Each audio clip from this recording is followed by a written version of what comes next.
Hello, Saints. Welcome in for another video here in the middle of the week.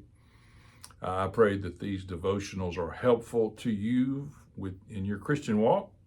Today, I wanted to look at just one verse. The context is when Jesus is in the Garden of Gethsemane with his disciples and they're praying. He goes away by himself, and of course, they fall asleep.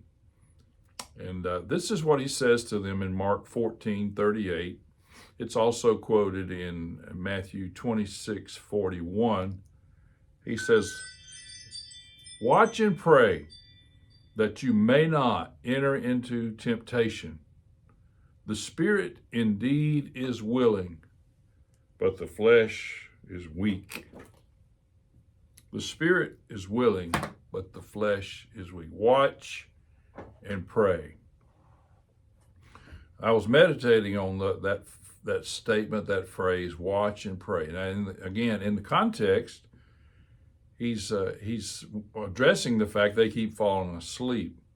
Watching. And the word watch there is just a word that means to stay awake, to stay alert, to stay vibrant. And he's addressing the fact that they are human beings and that they believe he's the Messiah, but they're not really sure about everything else. They're not really sure about why he must die, and he's told them that he would. They certainly don't understand the fact that he would be risen 3 days later. So he knows they're going to be facing calamities in their life. They're going to be facing questions. They have things headed their way that they have no answer for. You may have things in your life today that you have no answer for. And he said, but what I want you to do is watch and pray lest you fall into temptation, or so that you will not fall into temptation. He knew that as they entered into the coming calamities in his life and theirs, that they would be tempted in their flesh. And that's why he told them, he said, now your spirit, it's willing. You've made a commitment. You've made a commitment to follow me, and you are my disciples. The spirit is willing, but the problem is your flesh is weak. And so he's addressing that. And he says, for one thing, you need to stay awake. And he's not just talking about then, and he's not just talking about physically staying awake, although he addressed that too. You can sleep later. But overall, I think the context tells us he's talking about our whole approach to life and our approach to our Christian life, that we would not sleep on the job, so to speak. There's one place where the Apostle Paul writes, "Awake, O sleeper," and he's quoting Old Testament scripture. Awake, O sleeper. It's tempting for us to sort of snooze on the Christian life. It's tempting for us to put especially if everything's going well. If everything's going well, everybody's behaving, your finances are good, your job is good, your health is good, everything's good, it's real tempting to snooze and to lose that edge, to lose that fervor for the gospel and for the mission, which is why trials and temptations and difficulties, as uncomfortable as they are, they're really a gift from God. That's why James would write, "Count it all joy when you have these trials," because he understood the positive effect they would have on us. Now, let me just add here real quickly. You've heard me say this. Don't go trying to fabricate trials. Don't go trying to create situations and difficulties. You'll have enough without creating any on your own.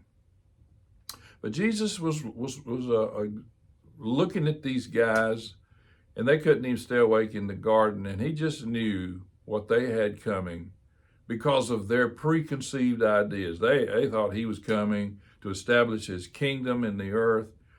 They thought he was the warrior who was going to save Israel.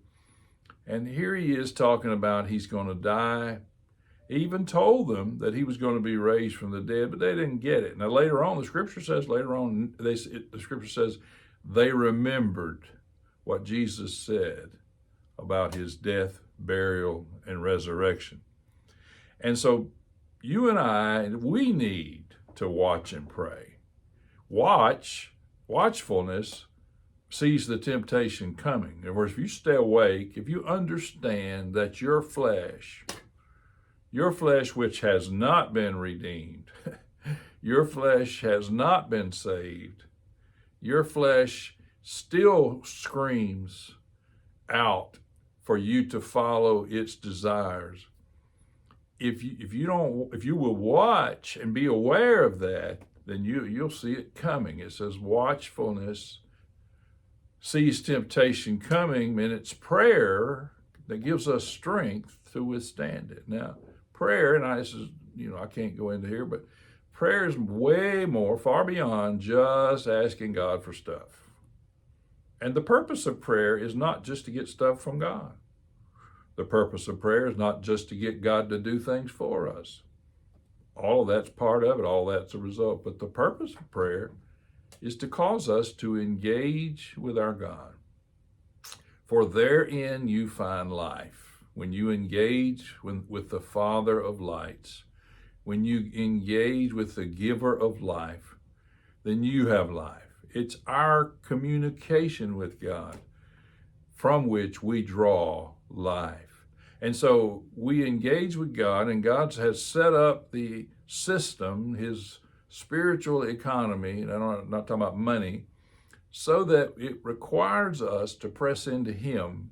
It requires us to communicate with him and to pray to him. So watchfulness sees the temptation coming, but prayer, connection to God, gives us the strength to withstand it. Because we've watched, it's like we saw it coming, or I saw that coming, and so I was prepared for it. And we need to know that our flesh is always coming. Our flesh is always ready to cause a desire within us to do something, say something, go somewhere, be something that we know is outside the parameters of what God has prescribed for us as his kids.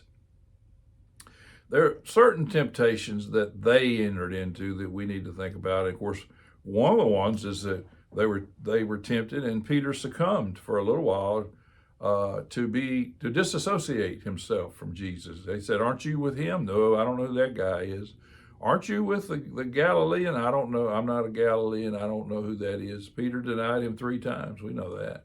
He disassociated himself from him. Why? Because he didn't watch. And he didn't pray.